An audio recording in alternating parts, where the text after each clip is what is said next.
Hello there, people of the universe. My name is MichSciFi, and welcome back to another movie review. Though before we get started, I just want to say a massive thank you to everyone that left positive and encouraging comments on the Zombieland video, one of which being from Lucy, because she suggested today's review, which is 2007's Paranormal Activity. Though before now, I'd never actually watched the film from start to finish. I was familiar with the series, I'd seen reviews, people shitting on it, but I thought, no, you know what? For this review, it gives me the opportunity to give the film a chance, sit down, watch it, and maybe find some good in it. Whether or not I did, well, let's discuss that. Now, the film stars Katie Featherston and Mika Sloat, or Slot. I'm probably pronouncing that wrong, and I can only apologise. And it was directed by Oren Peli, I think I'm pronouncing that right. And before we get into the negatives of this film, I do want to start with the positives. The whole premise of why the stuff is going on is interesting, and I do remember thinking, okay, not a bad start. And the acting as well, as found footage films go, it's not too bad. You definitely do, Katie specifically does come across as a real person, and you do sympathise with her fear and her worry with wanting to find out what this thing is, and also at one point you sympathise when she thinks she's going nuts. Mika, however, the actor does play his role well, but in the sense that the role isn't, it's hard to really say. He's a bit of an arsehole. He'll goad the demon, he'll push its buttons, desperate to capture some footage, even though his girlfriend has pleaded countless times, stop. And even there's a scene with a psychic where they basically, without going into spoilers, he does tell Mika, don't fuck with it. And he plays that role well as being the arsehole boyfriend, but in the way that it's a role that it's in every found footage film, the guy with the camera is always a dickhead. And that's really where the positives end. Katie's the better actor of the two. And while I do keep saying he did play the role well, I didn't really enjoy the role. So, yeah. Now, on to the negatives, which is where I can really ramble about this film. The pacing is dog shit. The poster is literally the film. It's a camera filming their bedroom at night, and they're looking over at the door, because that's where a majority of the fucking activity takes place.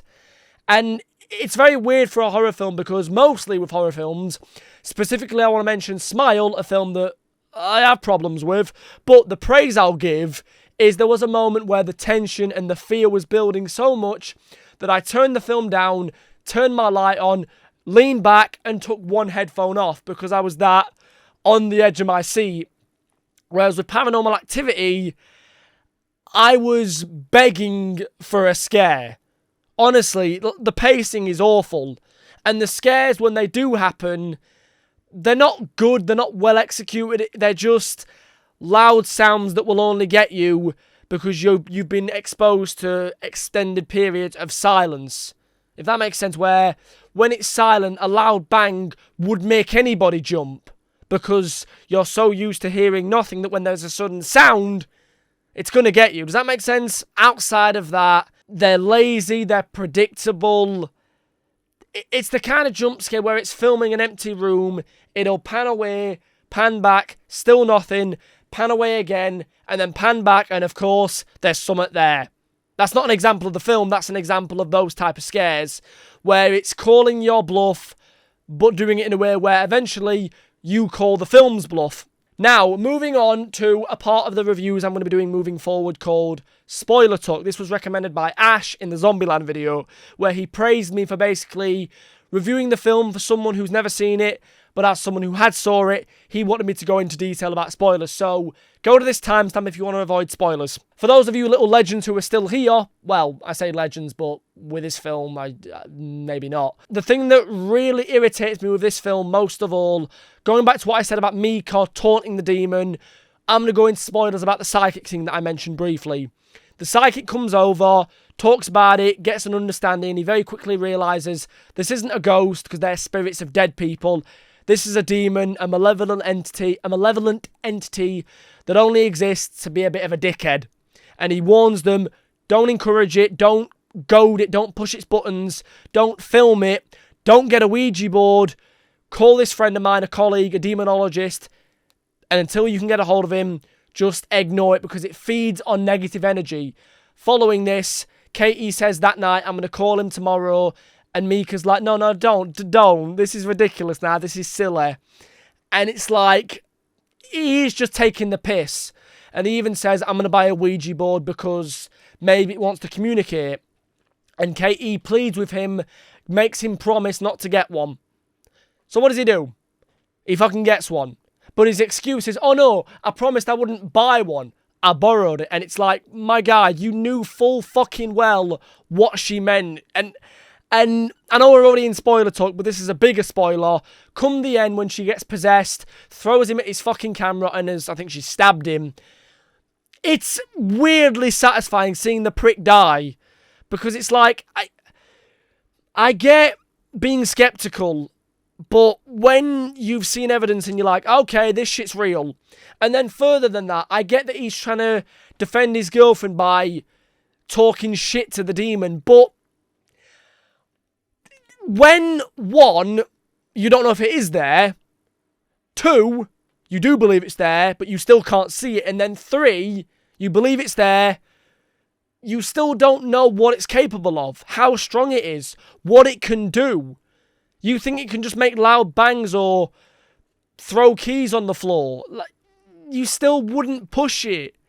As someone myself who does believe in the paranormal, I've never engaged in EVPs or Ouija boards because I don't want to risk proving it to the point that I let a demon in and then I'm fucked and I'm stuck with it. You know what I mean? Like, it's just not worth fucking around with because you don't know what you'll let in. You might talk with your Aunt Bessie's ghost, or you might let in the fucking demon Pazuzu. So you just don't want to mess with it. So yeah, overall, I'm going to give Paranormal Activity 1 star. I'm not going to give it half a star because while it is bad, the pacing is awful, the acting is at points, and the scares are lazy and unimaginative. All that aside, the plot and the premise has a lot of potential. And like I said, Katie does come across as a real person, at least a little bit. So like, those things, as small of praises as they are praises, and that's the only thing saving this film from being at the bottom of the fucking barrel. Though as you'll see on my Letterbox, my favourite, well not favourite, but a list of all the horror films I've seen, I'll leave a link below. As you go through them, you will see Paranormal Activity. It is still near the bottom of the list, so yeah, it's not very good.